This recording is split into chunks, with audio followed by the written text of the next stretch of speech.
Good morning, guys. Good morning, guys. Hopefully this is our last day. What's wrong? Flight takes over 45 minutes. That's an issue. Yeah, hold on. I am praying that our flight lands today. I'm sorry, I don't understand what you're saying. I mean, the trip was relying on today, basically. I don't want to say it, but I'm going to say it. Okay, guys, good morning. Welcome to Iceland. Hopefully this is our last day here, and we will see you on the jet.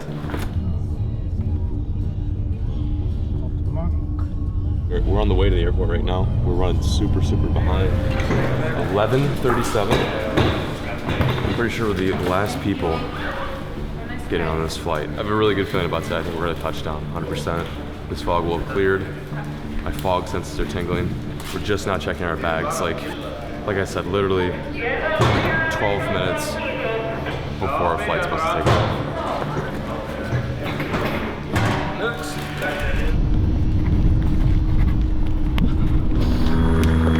Oh my God, we made it. Unbelievable. You're located at an emergency exit. Use the overhead bin for takeoff and landing.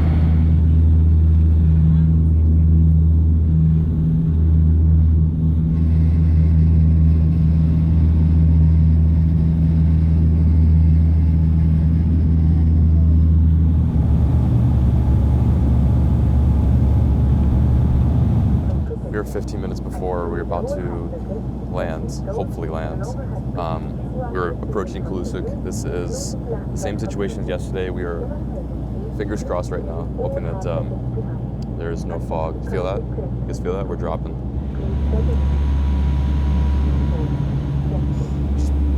I'm just praying and banking on the fact that there's no fog once we get there.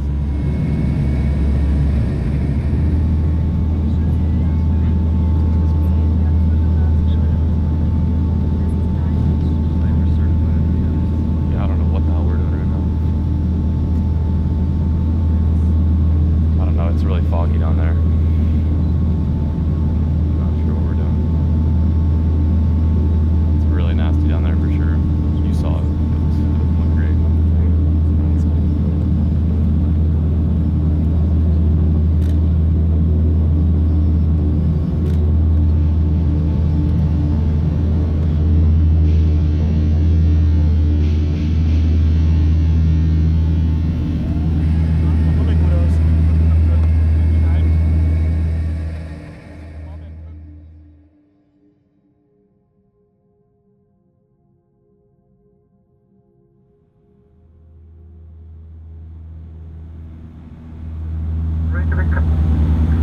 I'll call you again with more information and arrival time in Reykjavik. Thank you.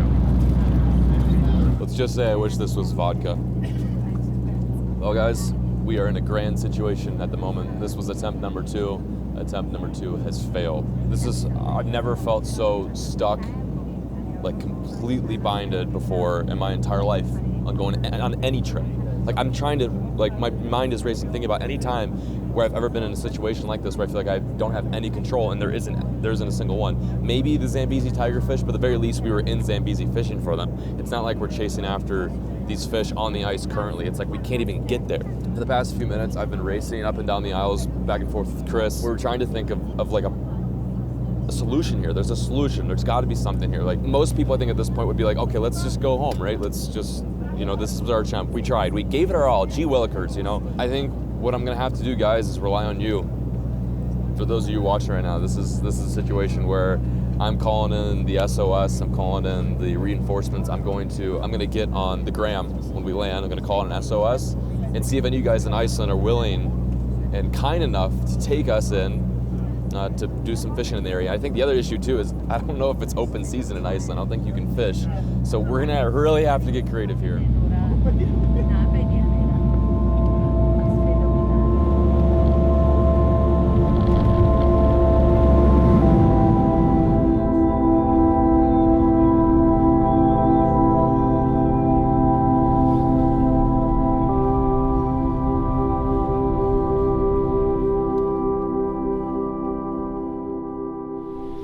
This is what happens when approximately 22 to 24 people missed their flight. Everyone goes to the same hotel, and it's like Groundhog Day. This is happening all over again. I'm reliving yesterday's nightmare. Here's the big kicker, though. Here's the part that I love. So it's like, John, why wouldn't you just fish in Iceland? This is an amazing destination too. There's plenty of trout, plenty of salmon to catch. Oh yeah, you're right. This is a world-class fishery.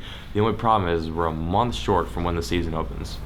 So we can't really fish in any of these streams or rivers around here for trout. And I'm guessing your next comment will be, well, why didn't you just fish for something else other than trout and salmon? Well, here's the thing. There's only 5, to my knowledge, 5 freshwater species on this island right now. And they're all trout and salmon. So what the hell? Like completely, like we're just, both of our hands are tied. We don't know what to do. We're gonna check into our hotel at the moment. But as you may be able to observe, sorry about that, there's a lot of people here. So we gotta wait in line. A lot of people missed their flight today. It's Rasmus. Hey Rasmus, it's John. Hey. Hey, have you talked to Lars yet or no? No, not talked to Lars. Okay.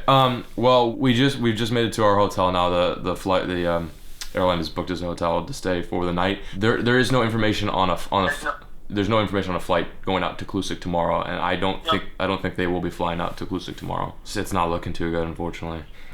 It's not good. It's not a good situation. Damn, it's annoying. Yes. Okay, take care. Bye-bye. Fine. Yeah. Oh, I just hung up on Rasmus. Very hard, very difficult person to talk to. He said that just a few short days before we were planning to take off, it was beautiful, the sun was shining, and the weather was perfect. That's really what you want to hear. That's just another freaking dig into the rib. I will say thank you to everyone who got my SOS on Instagram. I had some amazing people who aren't even in Iceland, but expressed how bummed they were that our trip isn't going as planned here and overseas. But thank you, seriously, to everyone. I've read all the DMs, and some great people out there. Unfortunately, not a whole lot of Icelandic viewers.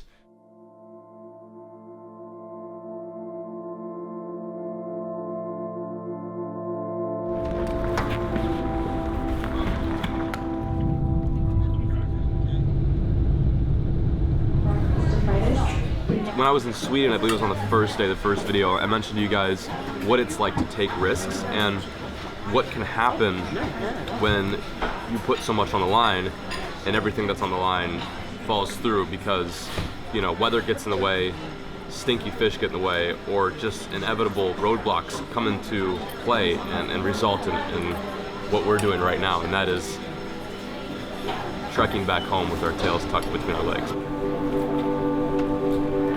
Unfortunately, we're not able to go on the Greenland flight. I woke up early this morning with a very sad text saying that the flight was canceled. So I think I'm going to take a break from the Arctic Circle for a few months and plan this trip next year because it's going to happen next year. Mark my words. Once that ice freezes over again and those sharks start feeding, we will be in this exact airport with rods in hands and hearts full of expedition. And matching turtlenecks. And matching turtlenecks. It's time to go home.